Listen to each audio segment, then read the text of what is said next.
Hello everyone, and thanks for tuning in to Family Plumbing and Pool Repair LLC's Facebook page. Today we have an episode of tips and tricks and how to keep particular units in your home running smoothly and the way they're supposed to. Today's topic is the garbage disposal. And most homes have them, not all do, but most homes do. And there's a few things I'll discuss with you today that'll help keep the unit running smooth and also help keep the odors and things like that down in it. Now there's several different variations of this particular unit. There's several different makes and models. Badger 5 series or the Badger series and all together are the most common ones you'll find. They're quite capable of chewing up a rib bone. I wouldn't put it in there. It is not so much that the unit can't handle it as much as once that food particle goes in there, it breaks it down with that blade, it becomes then a slurry, and the plumbing itself just simply can't handle it. So let's just not put bones in there.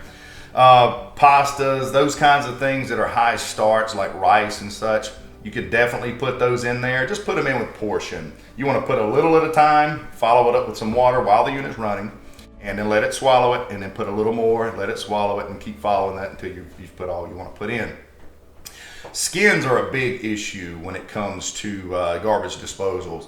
Mostly onion skins or potato skins or cucumber skins, those kinds of things. Whenever you're peeling that fruit or vegetable and that material falls down into the mouth of the disposal, it's such a thin piece of material that oftentimes it'll get slammed against the side of the wall of that cutting chamber, and the blade simply passes right by it.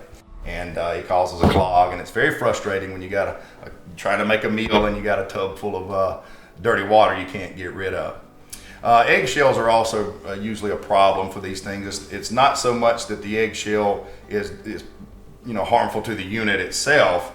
It's just that the eggshells do not float. So the P-trap that's located in the plumbing assembly right there, once the eggshells get into that, they'll usually stay in the bottom of that P-trap and they don't float away. So it can collectively over time create a problem.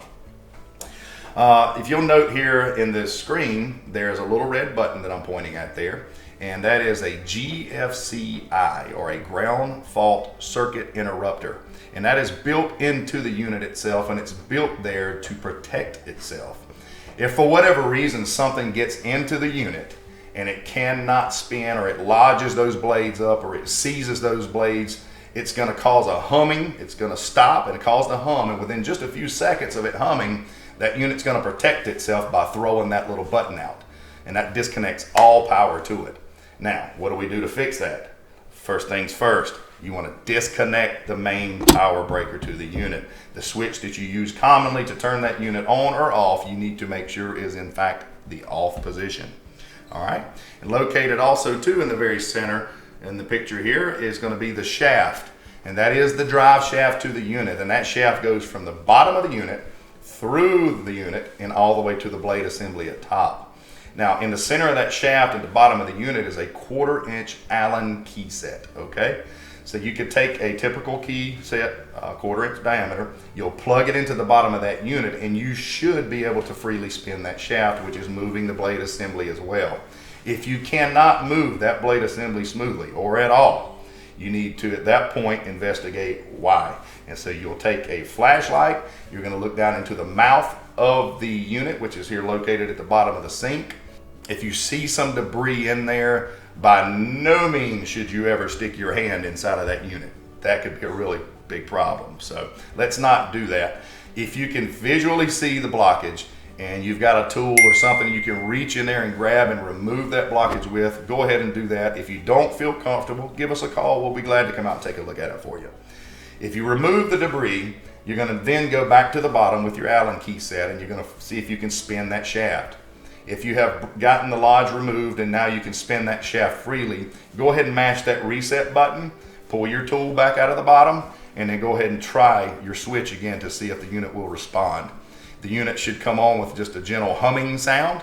If it has any ticking or rattling or anything like that, it could be something a little worse, like a bearing shaft or something like that, or has blown out in the unit and it might need to be replaced. Again, that's something we would definitely be able to help you guys with. These are just some simple hacks that will help you keep your unit running smooth. We oftentimes get calls too with odors coming from them. And that's obviously because you're putting organic materials in there and it gets a little smelly at times. So what we can do is you can you'll pack the unit at the top here with some ice. The ice then acts as an aggregate, okay? So you'll pack the unit full of ice, you'll pour a cup of bleach or a cup of lemon juice behind it. Go ahead and cap the unit. You're gonna turn the switch on. And whenever you turn the switch on, it's gonna get really loud really quick. The grinding sound is gonna be pretty gnarly. So once that happens and that sound begins to sort of dissipate, go ahead and turn the unit back off and then follow it up with some hot water for about 30 seconds with the unit running. And that ice acts as an aggregate. It beats all those food particles off the walls, all that nasty stuff. And then of course the lemon juice or the bleach is gonna act as a deodorizer. If you'll practice that and do that once a week, it'll give you some real good tricks and it'll bring the life out of your unit and keep it looking nice and fresh and clean. And once you get it back in operable position, you're ready to go for another week or so, maybe deodorize it again. But it's been a common thing we deal with in the industry often. But anyway, I hope these things were helpful to you today. If you have any other problems with your home, not just your disposal, feel free to give us a call. We'll be glad to help you. We've got some qualified technicians that will be happy to introduce themselves to you and come out and do work for you. We appreciate everybody. We appreciate your continued support, and God bless you. You guys take care.